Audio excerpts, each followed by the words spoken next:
All right, welcome back, everybody. It's Bruce with the Epic Experiment. Another week, another deck tech. It's been a couple of weeks since I posted, but not because I don't want to, but because I've been writing report cards and doing my job. So, I still been brewing. Still been building things that I probably shouldn't build. And today we're talking about Titania, Protector of Argoth. So, she is 3 green for a 5/3 legendary creature elemental. When Titania enters, return target land from your graveyard to the battlefield. Whenever a land you control is put into your graveyard from the battlefield, create a 5/3 green elemental creature token. So this deck is land. So many green decks are. This is no exception. What really did it for me in terms of me wanting to build this is with this little card. And if you're familiar with Magic, this old card is a classic. It's Zuran Orb. So 0, sacrifice a land to gain 2 life. All right. So together, Titania and Zuran Orb allow you to sack a bunch of lands to then make a bunch of 5/3 elementals, and then hopefully profit and win the game. All right. So that's what we're trying. That's the game plan. The game plan is to sack our lands, make elementals, beat our opponents in the face. However, it's never as simple as just doing all that, because the problem is if you sacrifice all your lands, then you have no more lands to play the game. So what are we going to do to fix that? So that's the game plan. Sack lands, make elementals, and then recur our lands and get them back. All right, let's talk about ramp. First things first, we want to ramp because we want to put as many lands as we can into play as quickly as we can and make a bunch of mana. So let's talk about what we're going to do, how we're going to do all that good stuff. Oh, baby. We got lots of land ramp. This is a green deck. It's no exception. All right, so we got a Sol Ring. All right, Sol Ring. This is now an art card because I'm actually out of Sol Rings right at the moment, but that's a Sol Ring. All right, then we have a couple of 2-mana ramp spells. So True Ancestry and Rampant Growth are essentially the same cards. Sorry, that's not true. I lied. That's a different card. So, Rampant Growth, 1 and a green. Search your library for a basic land card. Put it onto the battlefield tapped, and shuffle your library. Okay, super handy. That actually is going to end up going there for a second. All right, we've got something like there it is. Cycle of Renewal. It's 2 and a green. Sacrifice a land. Search your library for up to 2 basic land cards. Put them onto the battlefield tapped and shuffle. So that's a Harrow effect as a lesson from the Avatar set. That's pretty new. We have something like Nissa's Pilgrimage. So 2 and a green sorcery. Search your library for up to 2 basic forest cards. Reveal those cards, put them 1 onto the battlefield tapped and the rest into your hand and shuffle. And if you have Spell Mastery, which is 2 or more instants or sorceries in your graveyard, if there are 2 or more instant or sorcery cards in your graveyard, search your library for up to 3 basic forests instead of 2. All right. We also have something like Aftermath Analyst. So 1 and a green for a 1/3. When Aftermath Analyst enters the battlefield, you mill 3 cards. Okay, you say, but 3 and a green, sacrifice Aftermath Analyst, return all land cards from your graveyard to the battlefield tapped. So we're going to dumpster our lands, put them into our graveyard, and get them back. All right, we're going to have something like Sakura Tribe Elder. Sakura Tribe Elder, sacrifice Sakura Tribe Elder, search your library for a basic land card, put that card onto the battlefield tapped and shuffle. Cool. All right, we're going to find yet more forests. We have a Sky Shroud claim. So 3 and a green for a sorcery. Search your library for up to 2 forest cards. Put them onto the battlefield, then shuffle your library. Stress here, they don't come into play tapped. So that's kind of a big deal. All right. Then we have something like Herd Heirloom. All right. So 1 and a green. Add 1 mana of any color. Spend it only to cast a creature spell. Well, there's lots of creatures, so that's not an issue here. This has an extra ability. Tap until in the end of turn, target creature you control power 4 or greater gains trample, and whenever this creature deals combat damage to a player, draw a card. So if you have a big creature on the battlefield, Herd Heirloom is going to turn that into a way for you to draw some extra cards. Then we've got 2 matching effects. We've got World Shaper and we've got Splendid Reclamation. Now these are both effects that will return all land cards from your graveyard to the battlefield. So along with the Aftermath Analyst, we're going to be laughing all the way to the bank. All right. We then have something like Nissa, Who Shakes the World. 3 green for a 5 loyalty legendary planeswalker Nissa. Whenever you tap a forest, for mana, add an additional green. So this is going to turn all our forests into super ramp. All right, and then +1, put 3+1/+1 counters on up to 1 target land. Non-creature land you control, and tap it. That land becomes a 0/0 elemental token with vigilance, and it's still a land. All right, so you can turn your lands into creatures. Then if they die, Titania profits, and you can go and get them back with all sorts of things. And then -8, you get an emblem with lands you control or have indestructible. Search your library for any number of forests, put them onto the battlefield, tap, and then shuffle your library. Okay, seems good. All right, then we have a Summon Titan. So Summon Titan is similar in effect to the other ones. So it's 3 green for a 7/7 elemental creature, Saga Giant. Chapter 1, mill 5 cards. Chapter 2, return all land cards from your graveyard to the battlefield tapped. And then 3, until end of turn, another target creature you control gets trample and +X for X number of lands you control. All right, so again, more lands go to your graveyard. All right, the last 3 ramp pieces we have are lands. So Avendo, Nykthos, and Growing Rights of Itlimoc are all effects that try to approximate what you're doing with a Gaia's Cradle. So the Growing Rights of Itlimoc transforms into Itlimoc Cradle of the Sun. So it taps for green, equal number of creatures you control. Handy. Avendo is from Edge of Eternities, and it's a land that you have to station it. Once you get to 12 station power, then you can tap it and makes green equal to the number of creatures you control. And then Nykthos has 2 in a tap. You choose a color, in this case green. Add to your mana pool an amount of mana equal to your devotion to green.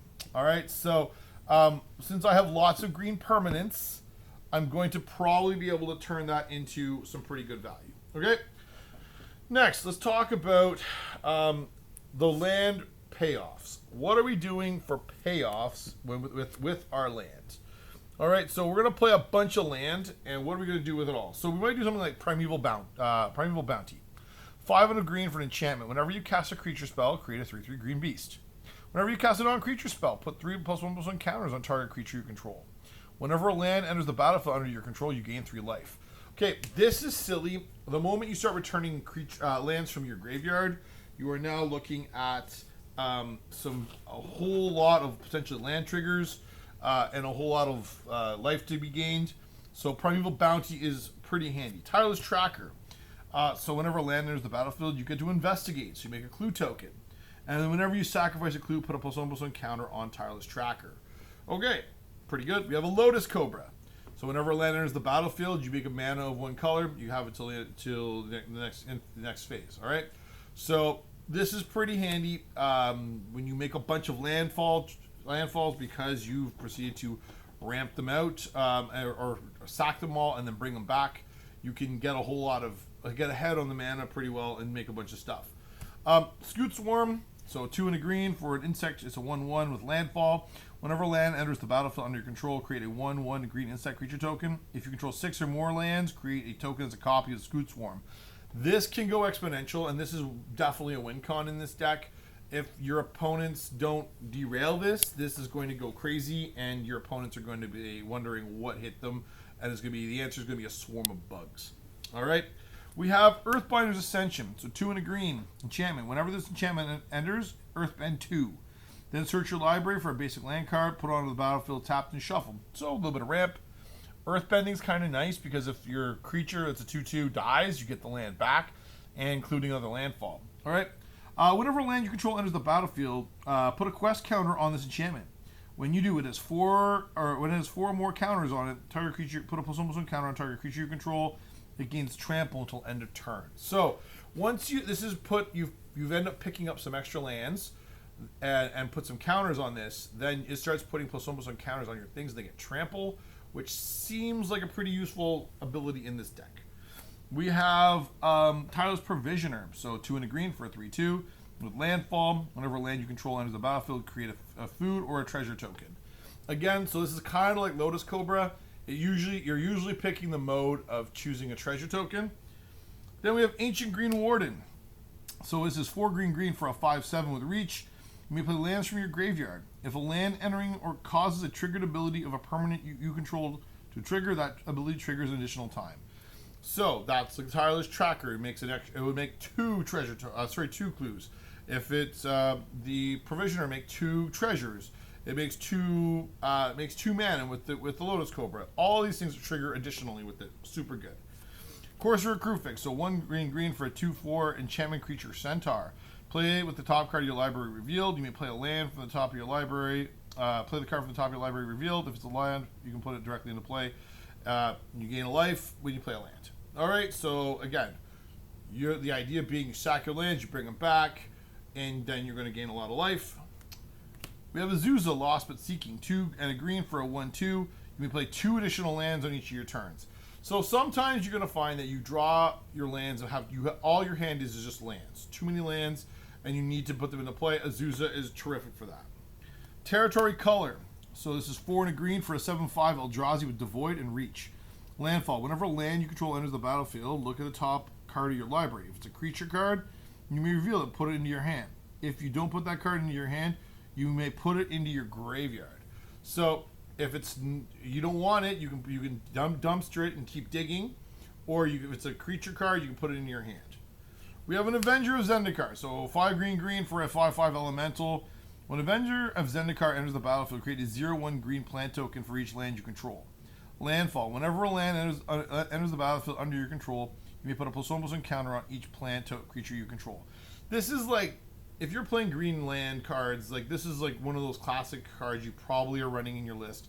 Everybody's kind of expecting it, but it's really potent because if you can get it and get all those plant tokens, and then you can sack your lands and float the mana, and then bring them all back with a Splendid Reclamation or something, you can then make your plant tokens very big, and now you have a can't miss board. Horizon Explorer, 2 and a green for a 2/4 land you control enter untapped. Whenever you attack a player, create a lander token. So I like this because some number of my spells create lands that come into play tapped. Now they don't. Okay, that's great. However, the lander token is really interesting because this doesn't have to attack. Any creature you control attacks, and then you pick up a lander token, which means it's an artifact that you can sacrifice to go find a land and put it into play. So it's super interesting that way, and so it's going to help you with your ramp and put more lands into play. Then we have a Zendikar's Royal. So this is 3 green for an enchantment. Whenever land enters the battlefield under your control, put a 2/2 green elemental creature token onto the battlefield. So you're going to be able to make a board, huge, go wide, and then sack your lands, bring them back, and all just make a whole bunch of 2/2s. And last but not least, we have Tifa Lockhart. So 1 and a green for a 1/2 with trample. Landfall. Whenever land you control enters, double Tifa Lockhart's power until end of turn. All right. So all of those care about lands. What am I doing with the lands in my graveyard? How am I getting there? What is the story? Let's talk about it. All right. So obviously, the number one method is with Zuran Orb. All right. Zuran Orb is what I really want to do, but you can't just rely on that. So what are we doing? Well, we got some lands that are going to help us get there.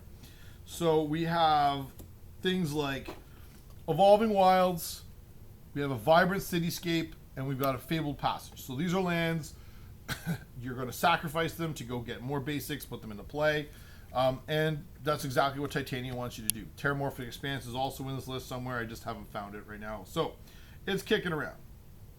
Broker's Hideout, it's another one, says the same sort of thing.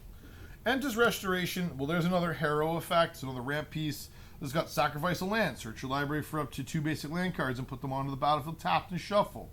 If you control a creature with power 4 or greater, instead search your library for up to 3 basic land cards, put them onto the battlefield tapped, then shuffle. Since an elemental is a 5/3, this is going to be pretty easily cast and used to get you 3 landfall triggers, which is pretty good. We have Dust Bowl. So it's a land that says tap to add colorless. 3 and a tap, sacrifice a land, destroy target non-basic land.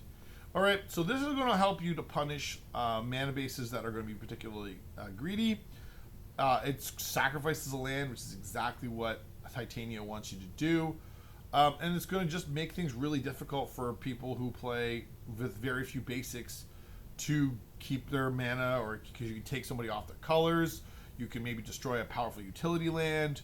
There's a lot of really interesting things you can do with Dust Bowl. And I feel like it's a much more fair effect than playing like a Strip Mine or something like that, which I could recur. Scythe Tiger. So a single green for a 3/2 with Shroud, which when Scythe Tiger enters the battlefield, sacrifice it unless you sacrifice a land. Alright, so even in the late stages of the game, if you have Titania and you top deck this, Scythe Tiger is a pretty good bet. You can go and sacrifice a land, go and make sure that you create a 5/3 elemental, and you still get the 3/2. Alright? We have Sylvan Safekeeper. So Sylvan Safekeeper is a single green for a 1/1, sacrifice a land. Target creature you control gains Shroud until end of turn. Well, this is exactly what Titania wants you to do. You can sacrifice your forest to make things shrouded, hard to kill, protect Titania or other valuable pieces, but then you can sack all your lands. Like tap them for mana, sack them in response, and then float the mana and recast Splendid Reclamation. It works just like the Zurin Orb. Alright, we have Renewal. So Renewal is 1 and a green for a sorcery. Sacrifice a land to search your library for a basic land card and put it onto the battlefield. This does not count towards your land, your 1 land per turn. Reshuffle your library afterwards. Draw a card at the beginning of the next turn.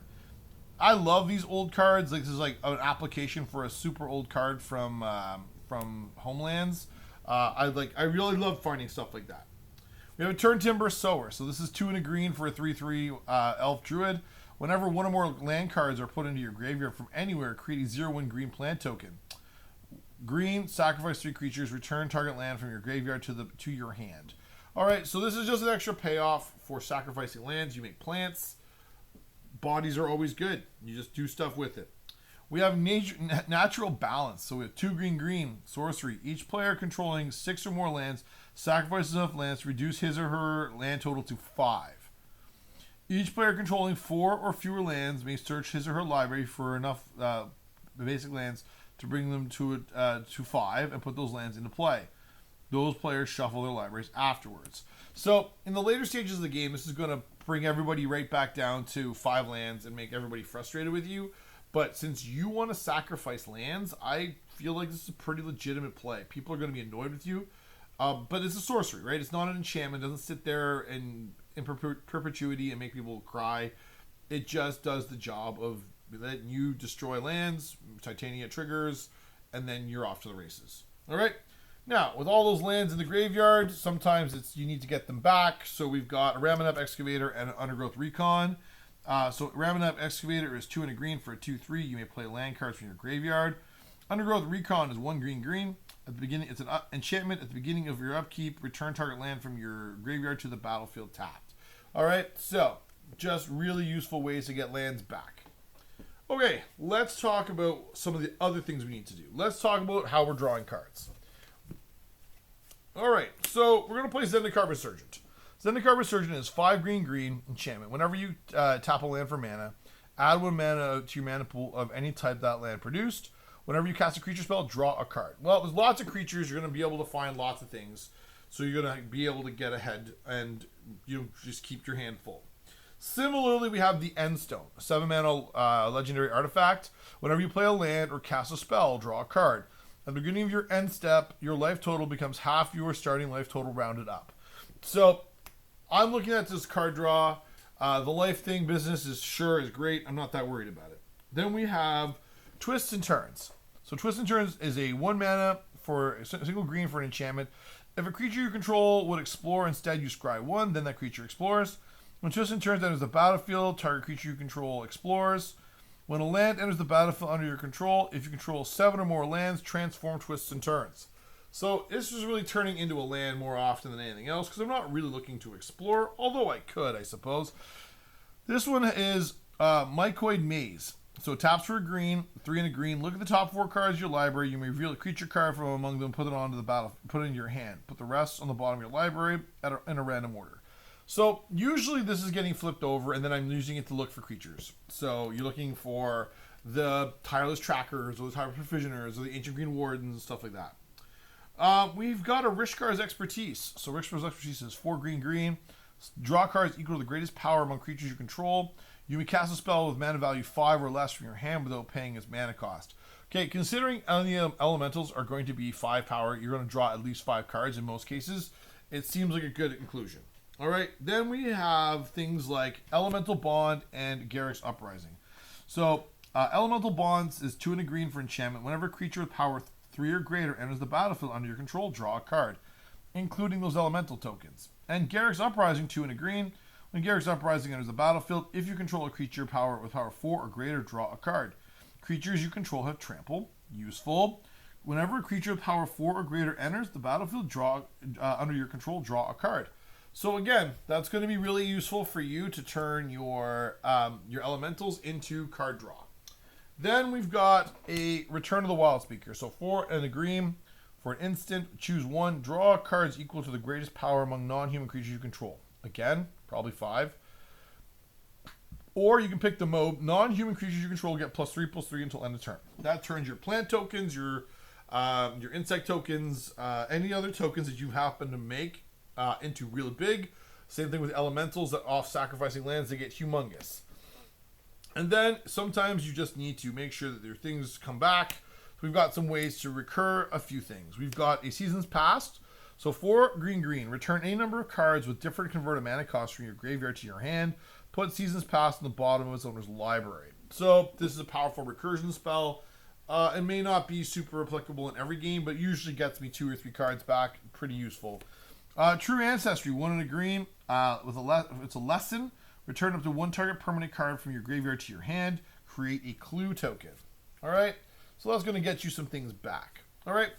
Let's talk about some of our interaction we have so we don't completely get blown out and lose the game. So first off, we have Ulvenwald Tracker. So a single green mana for a human shaman is a 1/1. 1 and a green tap. Target creature you control fights another target creature. So pretty sure you're going to have the biggest creatures because you're going to have elementals. Your elementals are going to be able to fight things pretty readily. Okay. Then we have a Scavenging Ooze. Scavenging Ooze, 1 and a green. Single green. It's a 2/2, and for a single green, exile target card from a graveyard. If it was a creature card, put a +1/+1 counter on Scavenging Ooze, and you gain 1 life. So that's my graveyard hate. So sometimes you need to get rid of a key piece. That's a pretty good way. We also have Endurance, which is another way to hate out a graveyard. So 1 green for a 3/4 with Flash. It's an elemental incarnation and with Reach. When Endurance enters the battlefield, up to 1 target player puts all cards from their graveyard on the bottom of their library in a random order, and you can exile a green card from your hand instead to cast it. All right, so those are just useful ways to make sure that if someone's playing a Reanimator deck or a graveyard strategy, that you have some sort of way to answer it. All right. Then we've got a Wrap and Vigor, which is going to regenerate each creature you control. So if someone's going to board wipe, you can protect your board. We've got a Lightning Greaves. So equipped creature has haste and shroud. It's for 2 mana and it's equipped for 0. That's going to be essentially to protect our commander. All right, then we have Web Strike Elite. So green for a 3/3 with Reach. It's an insect archer, but it's also a cycling for X green. When you cycle this card, destroy up to 1 target artifact or enchantment with a mana value X. All right, so I like the channel because it's basically uncounterable and you can destroy a key artifact or enchantment. We also have a Nature's Claim, so a single green, destroy target artifact or enchantment, its controller gains 4 life. Sure. And we have a Manglehorn, so 2 and a green for a 2/2. When Manglehorn enters the battlefield, you may destroy target artifact. Artifacts you control enter the battlefield tapped. Okay, and then we have Moment's Peace. So 1 and a green for an instant, prevent all combat damage that would be dealt this turn, and you can flash it back for 2 and a green. So that's a fog effect. So if you've swung out and to try to kill your opponent, you can blow them out and surprise them by fogging the combat. And then we have a board wipe in the form of Azorius Predation. So 5 green. Sorcery. For each creature your opponents control, create a 4/4 green Phyrexian Beast creature token. Each of those tokens fight a different one of those creatures. So if there's 5 other creatures on the battlefield, you make 5 4/4 beasts. They all fight. We'll see what happens. Maybe I win. Maybe I lose a bunch. I don't really care. I just want to try and whittle down the number of creatures you have so I can punch through. All right, let's talk about the other creatures in this deck. All right, so we have Omnath, Locus of Mana. So 2 and a green for a 1/1 legendary creature elemental. Green mana doesn't empty from your mana pool as steps and phases end. Omnath, Locus of Mana gets +1/+1 for each green mana in your mana pool. This allows you to save up your green mana so you can float it, like tap your mana, blow up your lands, and hold on to the mana potentially to use it at a later point. Toski, Bearer of Secrets. So 3 and a green for a 1/1 legendary creature squirrel. This spell can't be countered. It is indestructible. Toski, Bearer of Secrets attacks each turn if able. Whenever a creature you control deals combat damage to a player, draw a card. Since a number of my things are going to have trample because of Earthbender's Ascension or Garruk's Uprising or just naturally have trample, you're going to be able to draw some extra cards out of that, which is super good. Tyvar the Pummeler. So 1 green for a 3/3 legendary creature elf warrior. Tap another untapped creature you control. Tyvar the Pummeler gains indestructible until end of turn. Tap it. 3 green. Creatures you control get +X until end of turn, where X is the greatest power among creatures you control. This is like turning your 5/3s into 10/8s. They're huge. And it's like an overrun effect. It's massive, it stacks, and is going to get everyone dead. All right, we have a Concordant Crossroads. So, single green for a world enchantment. All creatures have haste. So, you're not just running this out on turn 1. This is much more of a late game play. But if you can have Titania out, if you have Azuran Orb out, your opponents go, okay, we're not dead yet. Because of the fact that if you sack all your things, they may not have haste and they have time to respond and win. All right. However, if you then proceed to play Concordant Crossroads and all those elementals have haste, then somebody's going to die and going to die now, and there's nothing people can do about it. So Concordant Crossroads is kind of a neat effect. It's an old school effect. We have Vorinclex Voice of Hunger. So 6 green for a 7/6 Phyrexian Praetor, and it is all in Phyrexian. But what it says is that your lands tap for extra mana, and their lands, when they tap them, don't untap at the next untap phase. So super cool card. People don't like it, and it was on the Game Changers list until just recently, but now it isn't, and so we're going to just make use of it. All right. We have Rancor. So the Rancor is an enchantment that gives +2/+0 and has trample. So you're going to take something big, make it even bigger, and you can have trample now. And when it's put into a graveyard from the battlefield, return Rancor to its owner's hand. So it's tricky to get rid of and make it keep it stay gone, and so you can redeploy it on the next elemental or the next big thing. Goreclaw is another interesting one. So Goreclaw, Terror of Kalsisma, 3 and a green for a 4/3 legendary creature bear. Creatures you control with power 4 or greater cost 2 less to cast. Whenever Goreclaw Terror of Kalsisma attacks, each creature you control with power 4 or greater, elementals, get +1/+1 and gain trample until end of turn. Yes, please. We're going to trample through. We have a Tribute to the World Tree. So green for an enchantment. Whenever a creature enters the battlefield under your control, draw a card if its power is 3 or greater. Otherwise, put 2 +1/+1 counters on it. Okay? So your elementals are going to draw you cards. And you're going to be able to make good use of that. We have Jor-El, Monvuli Recluse, 1 and a green for a 1/2 legendary creature, human druid. Whenever you draw your second card each turn, create a 2/2 green cat creature token, and then 4 green. Until end of turn, creatures you control have base power toughness XX, where X is the number of cards in your hand. Again, another overrun effect. Not as potent as Tyvar, but still good. And then last but not least, we have Ghalta Primal Hunger. So 10 green for a 12/12. Ghalta Primal Hunger costs X less, where X is the number of total power on creatures you control, and it also has trample. All right, and then the rest of it's all lands of varying sorts, mostly forests. The deck's fun. It is a bracket 2 deck because there are no game changers in it. It is, I would say, I'd be prepared to play at a higher power level, not because the interaction is super strong, but because if you can ramp the way that this deck can ramp, you can do a pretty good number on your opponents and get something big. Now, like with anything else, variance is a thing. If you don't draw the ramp you need or the cards you need, you could promptly find yourself skunked. But it is pretty fun. I've only piloted a couple of times, and so there's definitely some learning, some lines and learning how things work best. that need to go together. But the deck is proven to be pretty fun. I had my opponents pretty much in a pickle. If they hadn't removed me entirely away from the game, I was going to have a chance to win the game at the last time I played it. But anyway, that's the deck. The list is down below. You're going to see it's not super expensive.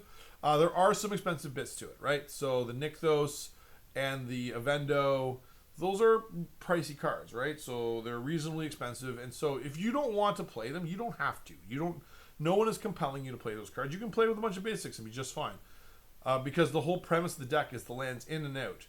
But if I've got them, I may as well try them, right? And see if they were any good. I really think Avendo could be pretty handy, and willing to try it and make sure it works. Anyway, that's the list. If you want to check it out, by all means. If you want to check out any other lists that I've shown on this channel, you can go see all of our lists on Moxfield and check them all out. If you like the content and you want more, you can go find a weekly podcast. Pete and I are finally in the process of recording some more regularly, so there's going to be more coming out in the next little bit. Also, liking and subscribing here on the channel is a huge help to help get the word out that we are here. We're talking Commander every week, and we love to have you guys interact with us. All right? Thanks very much. That's all from me. Have fun, take care, enjoy a little Titania Protector of Argoth. Peace!